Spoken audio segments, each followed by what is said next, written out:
You, John Fitzgerald Kennedy, do solemnly swear I, John Fitzgerald Kennedy, do solemnly swear that you will faithfully execute the office of President of the United States that I will faithfully execute the office of President of the United States and will, to the best of your ability, and will, to the best of my ability, preserve, protect, and defend the Constitution of the United States. preserve, protect, and defend the Constitution of the United States. So help you God. So help me God.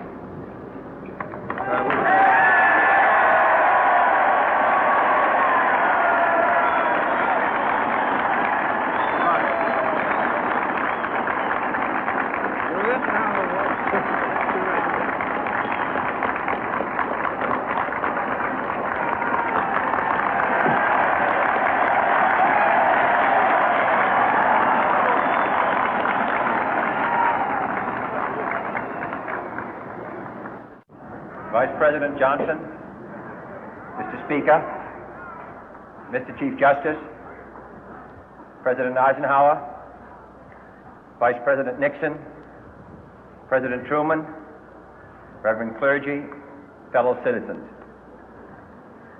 We observe today not a victory of party, but a celebration of freedom, symbolizing an end as well as a beginning, signifying renewal as well as change. For I have sworn before you and Almighty God the same solemn oath our forebears prescribed nearly a century and 3/4 ago.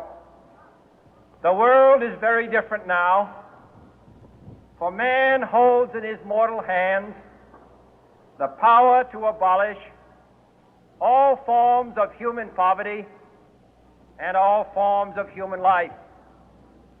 And yet the same revolutionary beliefs for which our forebears fought are still at issue around the globe.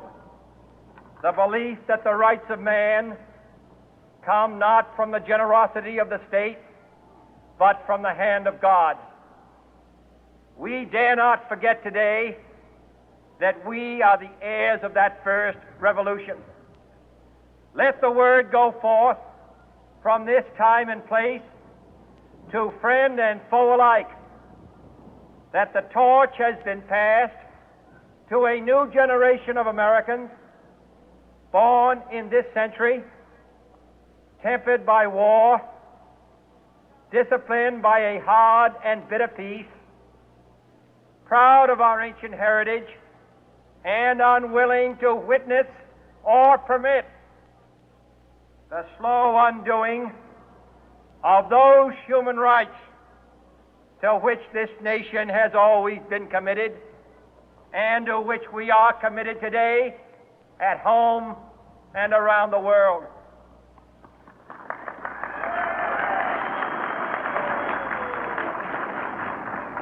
Let every nation know, whether it wishes us well or ill, that we shall pay any price, bear any burden, meet any hardship, support any friend, oppose any foe to assure the survival and the success of liberty.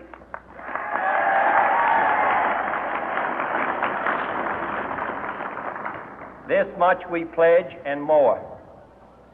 To those old allies whose cultural and spiritual origins we share, we pledge the loyalty of faithful friends. United, there is little we cannot do in a host of cooperative ventures. Divided, there is little we can do, for we dare not meet a powerful challenge at odds and split asunder. To those new states whom we welcome to the ranks of the free, we pledge our word that one form of colonial control shall not have passed away, merely to be replaced by a far more iron tyranny. We shall not always expect to find them supporting our view, but we shall always hope to find them strongly supporting their own freedom, and to remember that in the past, those who foolishly sought power by riding the back of the tiger ended up inside.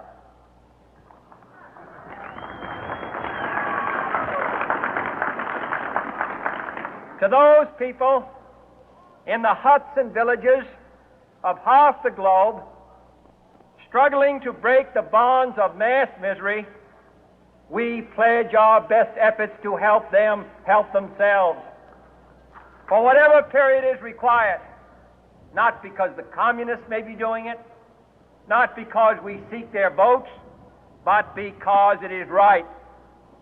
If a free society cannot help the many who are poor, it cannot save the few who are rich.